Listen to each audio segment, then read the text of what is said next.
ওকে এইভাবে করো।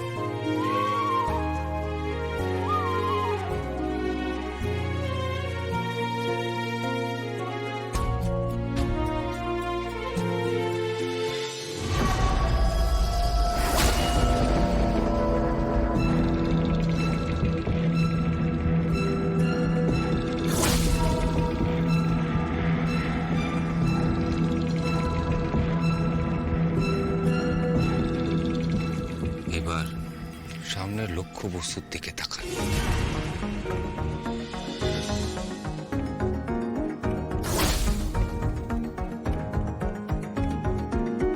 আপনার সামনে তিনটে লক্ষ্য বস্তুকে পাখির চোখ করুন।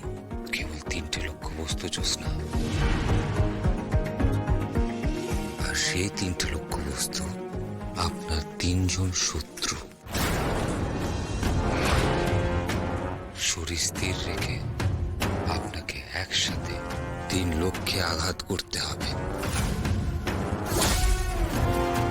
শরীর একেবারে নড়বে না, শিলায় আরো টান দিন।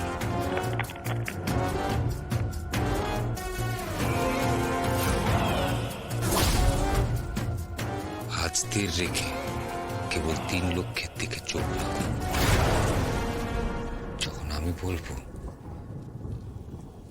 তখন তীর নিক্ষেপ করবেন।